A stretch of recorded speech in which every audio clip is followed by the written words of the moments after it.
You can see the recording function. I started Hi, Sarah. Long time no see. it. Are we being that formal? We're Yeah, talking all we day long. well, I mean, Beltway Editions is a formal affair, right? I mean, we're Yeah. taking some serious poetry, original poetry, and making it available to, we hope, to a very wide audience, and accessible, right? What do you think about that? How do you make poetry accessible? Yeah, well, I mean, like that's the hard part about the business, right? I mean, I didn't realize how difficult it is to create a sales mechanism for books like we're doing.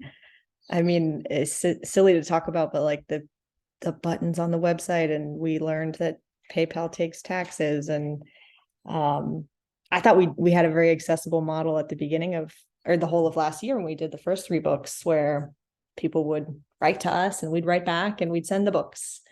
But it's gotten complicated now. We have more books. That's right. But they're what rich books they are, and in some cases first books, first full length collections, like William O'Daly's The New Gods. I mean, it's amazing that at after so many years of writing and translating, I mean, he translated Pablo Neruda's later books, nine of them. I mean, just amazing work that he has contributed to literature, and then he published chapbooks, yes, but this first full length collection, The New I'm Gods. I'm surprised that we are his first full length collection. Yeah, here it is, The New Gods. And then this new book of ours, Diving at the Lip of the Water, from Very nice. Karen Poppy. And Karen is also in the West Coast, another California poet. We seem to have a bias for West Coast because if you remember this one, Some Days the Bird, Heather Borbo and Anne Casey. No, that one strings in, the Western continent of That's right. Australia. Of Australia. That's right. We went all the way to Australia with this book. And they're all very live books. One of the things that I think when I started writing poetry and publishing poetry that stayed with me and has been important to me is that we keep books in print, as long as we can, meaning until we are no more, We have I mean, expired. that's right. And Hanging Loose Press taught me that with the first book I published with them, The Elephants of Reckoning. And that that completed the sale, when they said they'll keep all their books in print all the time. And that's what we are doing and intend to keep on doing with the books that we've published. So they'll always be available. You could always find them in bookstores. You could ask for them in bookstores. You could go on Amazon or on Barnes and Noble and book list and other places and find them. And and I think we are helping to create a community of poets. Would you think there is any one style that links all the books we've produced? I mean, and don't forget the first one. Our Well, that's ancestors the outlier, I'd say. Bill and did not Anne breed and this. Yeah, Heather write similarly, but those girls they're in their own category. But you just make yeah, me think about the when you said we aim to keep books available all the time. I have a friend who is trying to get her book published, and she's done a lot of research about self-publishing, and I don't know that I understood when my first book was published. I don't have nearly as many as you, but the intricacies that go into distributors and having it available on all the places you just listed, like Barnes and Nobles and Ingram and Book Baby is one, right? And the accessibility for the bookstore to order that stuff it's a whole network of coordinating, and since our books are there is say we both perish tomorrow in a freak snow accident, someone could take over, given what we've created, which is more than I think what I'm getting at is it's more than the book and the poetry itself, which are important to me and I know to you, but the books exist now in the marketplace.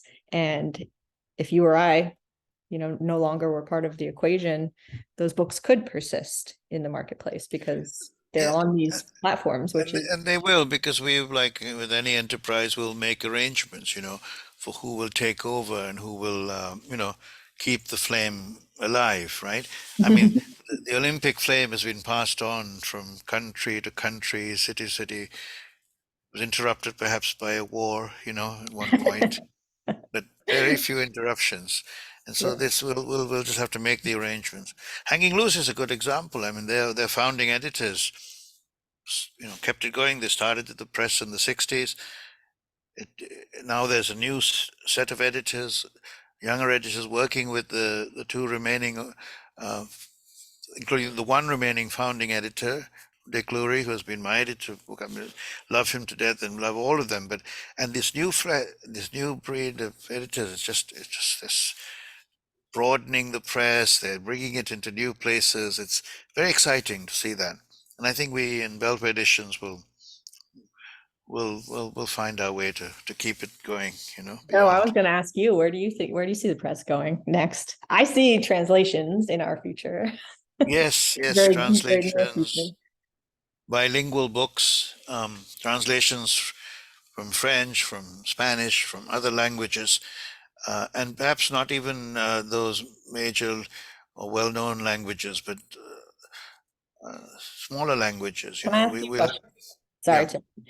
I know what you mean because I know you and I've learned this from you. The difference between a bilingual book versus a translation is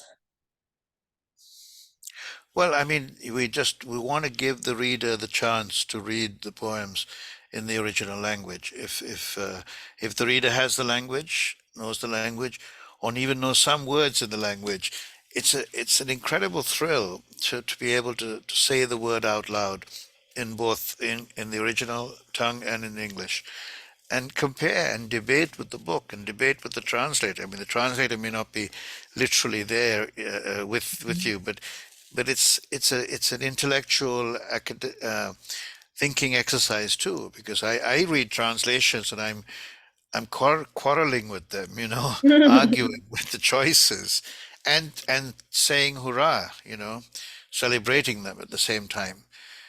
well, Very, I so mean, bilingual is on each page, right? Like, so we each put page, right? English That's and right. then the language, and translation would be just the translator's presentation of the poem in a single language. In English, yeah. In this case, in English. You turned me Now on it doesn't to have to. Jorge's Sorry. The Poems of the Night. Remember that book? You taught it, Yes, I think, at a yes. class.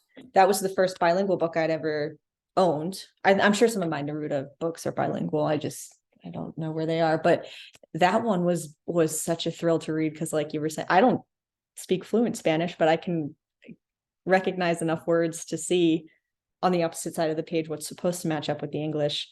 And it's like seeing a painting that you don't quite understand at first look, but maybe 5 years later you stand in front of the same one in a museum and you understand a little more. So I'm excited about bilingual books because I think Yes, that yes. help me too, and definitely people who might buy them. There is a style where people publish also the English, let's say, completely, and then followed by the original language.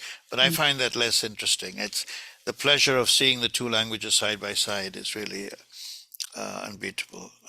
So translations, yes, we'll be going there, and we'll be going into collaborations also, and maybe bringing little known work to light, but also addressing the big themes of our day. Whether it's, I mean, I'm talking about political themes or ecological themes, and psychological dilemmas and social tragedies. And I have a Identity tendency to support those uh, poets that explore those themes in their writing, and I think we can be open to those. I mean, I don't want to celebrate jargon, or or an easy copying of the language in the newspaper or in the on the website, story. I think there is something called music, word music, And I think we are in the business of manufacturing and celebrating and propagating word music, through the poems we choose, the poets we celebrate. So there is With a the choice. villanelle that uses the quote from actual publications. Sorry, say that again. The Yeah. villanelle, these were really Oh, the villanelle. popular. Yes, Yeah, yes. the beginning of the pandemic, people were writing, especially with Trump. Trump was so quotable. They were That's creating right. these like mishmash, I don't know, meatloaf kind of poems that I That's did right. not like. You didn't like, no. No. No, I mean, look, the problem is there's always going to be somebody who wants to build a wall between the poem and the reader, and create, filled with elegant words and rare words, and and and it's and it smacks of elitism, and separation, and Arrogance. and arrogance, and you have to be initiated into the cult of the word that's that's celebrated, and it's often difficult to follow in straight English what the poet is trying to say. And for the poet, that doesn't matter. I don't like that. I don't want. I want the poem to speak to any reader. Yes, with a vocabulary. Yes, you have to. A reader reads and then reads the poems, and is feeling blessed or transformed, or you know I goaded to think, action. Go ahead. yeah. I mean, the Ancestors book did that beautifully because those Yeah, girls were college students and writing from the core of their identity. And a lot of the people that bought the book, I'm sure, were more than just friends of the girls, but wanted that's to hear right. I their mean, voice. They're, and they did something for us that is really. This was our first book, and just look, and it's the poem. It's the word next to the image. You see, wow, you which see is in the. a sense, it's sort of bilingual, right? In That's the right. That's visual right. versus the written. Visual versus the written, and a very handsome, beautiful book, and so we have a great debt to Afifa in particular, who one of One of the the poets, authors. Afifa Kazi Syed, who did uh, most of these or all of these illustrations, and and this book, it's a very special, obviously, because our first book, the first book we published, it of course remains in print, and it's a young poets volume. But there are some poems there that just take your breath away, and there's a lot of unlimited potential, a lot of promise in these poems, and hope, ultimately.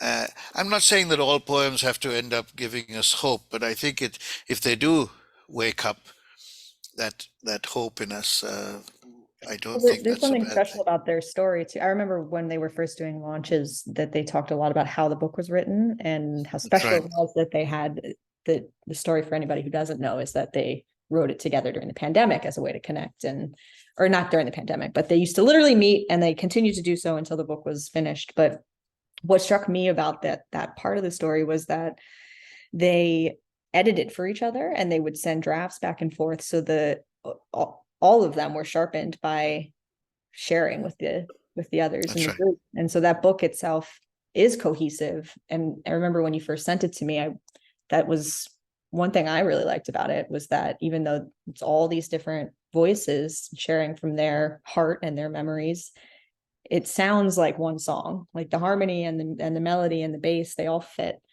And my opinion is that it's because they work together. They, like you and I do, or you do for me, or um, edit each other and sharpen each other through the process of um, being open to that.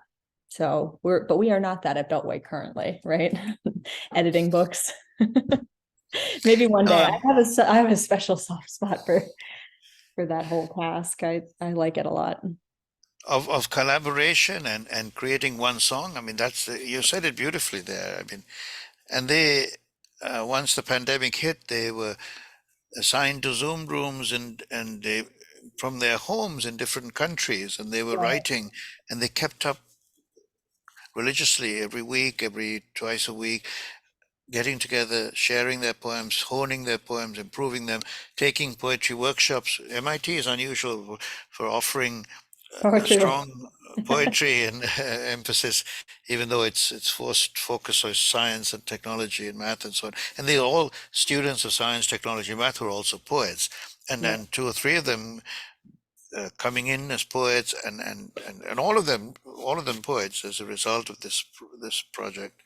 And we're just thrilled that it's part of us and part of our identity, because it's also a migrant identity in this book.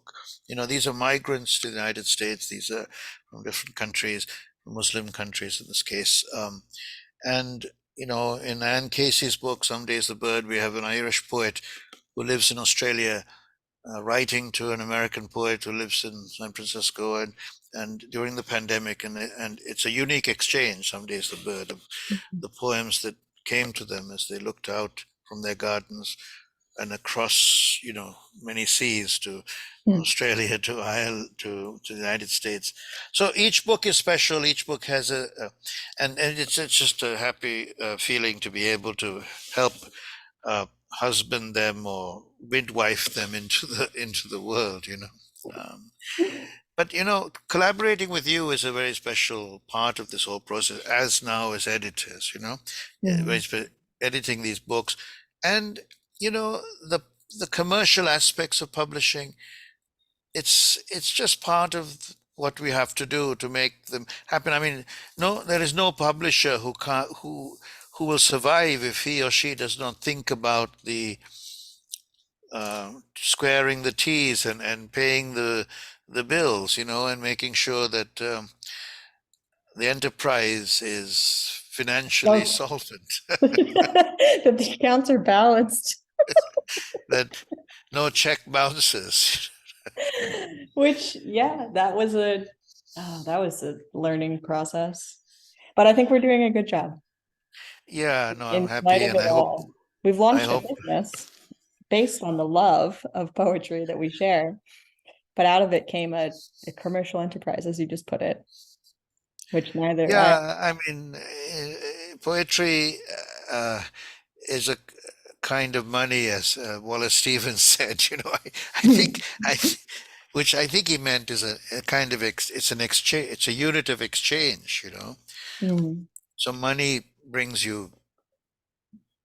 doesn't bring you happiness necessarily, but it brings you goods and food and so on. So what does poems bring for us? And how do we feed poetry through this work and through our own writing and translating, and Yeah, then well, you as know you're making that metaphor, I'm thinking,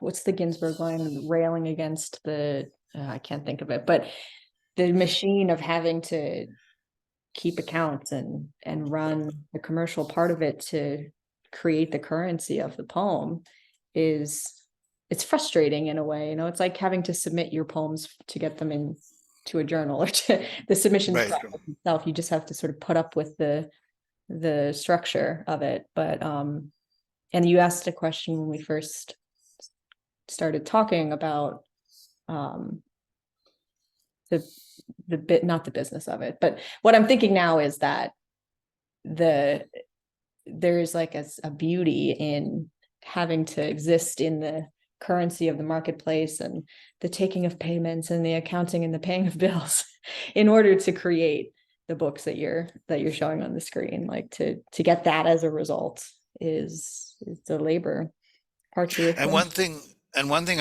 we should add is the Mm. artist who helps design these books. His name is Jorge Ureta Sandoval, and he lives in Peru. He's a poet, a novelist, a fiction, and an amazing book designer. And we're Really so grateful for amazing. the works of art he has produced in each one of these books. And he's idiosyncratic. He sometimes forgets to put the bleed in on the cover. His designs are brilliant. They are Yeah. colorful and full, and he often puts the cover art sort of into the front, so it's on the first leaf of the book, and I just love that. I love how his mind seems to take the picture that the poet has chosen and wrap the whole book in it. So That's when right. you grab it or you're opening it for the first time, it feels like a gift, like a whole present. He's brilliant. Yeah. Thank you. No, and we're very lucky. I met Jorge when I lived in Peru uh, some years ago, 2009, 2013. We gave readings together. We got to know, we became close friends, and it's just a thrill that he's joined our team, and doing this good work. Um, so I think we've got a good start. We've got some new books coming out. We have a new book next coming out from Carol Greenfield, Weathering Agents, and we have Safia Jama coming out, Crowded House, like later in the year, First New and Yorker. First New York, and Jonathan Harrington's selected poems. So lots of books, exciting times, and let's just keep talking. Let's keep having occasional check-ins, to share Should with we our ask readers people and listeners. watching to leave a comment about what they Yes, would yes, want from a poetry press? I don't know. yes, yes. That sounds good. What do you want from your poetry press? How can your poetry press serve you? That's right. And also just to send us your email so we can add you to our mailing list, for all things Beltway editions. Oh yeah, we'll drop a subscribe link in the And, bio intro all right. where they can sign up. And we're not going to edit this video. This is just going out straight. Are you sure? I might edit it a little. Some dramatic cuts. No, you don't know. Okay. Well, I must admit, I'm not quite sure how to edit it, so I have always had to. It's a one take filming. But if you know some quiet skills, that's not to say I don't know how to edit a poem. I do know how to edit a poem. Confident about Nice that. save. Bringing it right back. And we should say Yes, you do. Beltway Poetry Quarterly is where you and I began. I Yeah, was that's asked, yeah, and that magazine continues, and Renee Garrity works with us as well on Beltway Poetry Quarterly, and thrilled to do that. And if you remember, Sarah, um, Kim Roberts used to run that magazine, and it was focused on the Beltway, the Washington Beltway, these states around. And then she left, and then handed it over to me, and then you joined, and then we have made it move from the Beltway out into the world, out as far as Australia, and sometimes and beyond, if we can go beyond Australia, maybe New Zealand, maybe good. maybe the space station. But we're moving the book, and we're bringing translations, reviews, and translations and reviews as well as poems there. So I think it's all connected. Beltway editions, Beltway Poetry Quarterly, on some fundamental level. And it's just great to Well, be able to. the roads that you're describing, the one that literally goes around DC, the namesake of the word Beltway, exists in the solar system too, right? That's what the Milky Way is a ring road of stars and Ah, belts everywhere. And Saturn has its rings too. There's just circles that encompass everything, down to our very electrons that spin around the neutrons in a ring. So the Beltway is more than just a road in DC. well, that's very good, very good. There's a poem in those lines you just spoke. There's a poem in there. We'll have to Well, perhaps edit the video, mine it for poetry, okay, very good. not for content. Not We'll for content. So shall we stop there when with the going is good, and not. yeah, let's stop and are we previewing our next two books? You did. You said Carol and Safia. I mentioned Carol Greenfield's coming out with Weathering Agents, and that's her first book. And Carol has been publishing widely everywhere, but this is her first full-length collection. Really excited for her, and Mhm. it's really an interesting concept album of a book, looking at geology and Oh, I looking at love that. I love that and theme. It speaks yeah, to me. but geology and love, geology and eros. It's the eros of geology, and you recommend that book without reservation. And then the other one that's coming out is just a magnificent book by a migrant poet, or a poet born in migration, in a sense. Um, I won't say more now because it's too much to I'm not going to summarize her work in a sentence, but just keep that name in the back of your mind, Safia Jama. You won't have read a book like it once you read it. It's called A Crowded House, and it'll be out later in the year. Yeah. What do you think? Is that a fair initial taste? Yes, very fair. Uh, so The migration, we're not just a press for Bill is what solidly a Californian, right? Has he lived elsewhere? Or well, Bill, yeah, but Bill has gone beyond California in the sense that by translating Neruda as later Neruda, I mean, he just he's a poet for the Americas, the whole continent. There's a lovely poem in where he refers to Neruda in the book, which it's called Questions. Questions for Pablo. And Pablo Neruda's one of his last books was the Book of Questions, El Libro de Preguntas. And here are Bill's questions to Pablo. hmm. I'll just read these three questions. One, where did you leave it? The poem not written. Hmm. The beginning, is it a death or a birth? Two, does the rose kiss you with its mouth full of blood?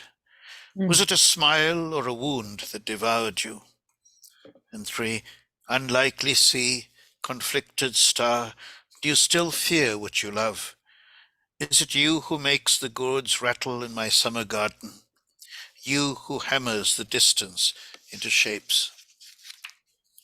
A little taste from I love Questions his for work so Pablo. much. And that he has a sense of ecology too, like Carol's book that you were talking about. But so do Anne and Heather. Like I don't know if the Ancestors girls can fit into that category, but there is a deep understanding of Earth and its finite particles that many of our poets have. And maybe that is exactly because of what you said, the migratory nature of some of their backgrounds and cultures. Or I know Bill works in some sort of environmental realm. Yeah, Bill works in the California Department of Water. I mean, he writes strategic papers on how to conserve and how to use this rich resource, this essential resource. And all of these poets are talking about conservation in some basic sense, preservation, conservation. What are we conserving when we write poems? Mm. What are we celebrating? The music of language, the disappearing species and their beauty, the hybrid, multiple beauty of the earth that we are also destroying. So there's much to study. I hope this tape gets to students in high schools and in universities around the country, and you may hear this and then turn to one of these books. And The thing you said about political poems at the beginning of when we were talking, I think you said it again just now, the pulse that's being taken by our poets and the ones that, that we like and are choosing to publish is that of 2000, the 2000th century, the 21st century. There we go. Measuring what is urgent, what is political now, in poetry, which doesn't. What was the way you asked the question? What does poetry require you to leave or to do? there's a sort of urgency, right, with poetry. Why write poetry when I mean, I think it's one way to stop this destruction. But there's a whole argument. We'll have to go into how poetry writing reduces the Political, or carbon it can footprint. be, yeah, it can be newsworthy. Maybe for next time. We'll For talk next next time. about that. How can poetry be activism? And how can poetry reduce the ecological footprint, the carbon footprint? We can talk about that, sure. And if you look back to earlier issues of Beltway Poetry Quarterly, there was one that's focused really on ecology, and Had so several. we'll have to. That's a constantly with us, a theme that's constantly with us. It's with us very much, even in today's news. But I won't say what's in today's news because like to think that poetry is has a longer shelf life than today's news. That is Yeah. true. That is exactly what it does, is it captures the like what is happening without fading immediately after the events have gone. Fact, pundit talking about this bank collapse. But the poem can say all of that and One still can be say all of read. them. Yeah, I mean, it could be called to by a poet in 50 years, like Bill did with Pablo's, sentiments. That's beautiful. Signing off for now. Political poetry next. Okay, political. Until the next time, until we discuss that big question you raised about political and ecological poetry. Yeah. Until next time. Bye bye. Love.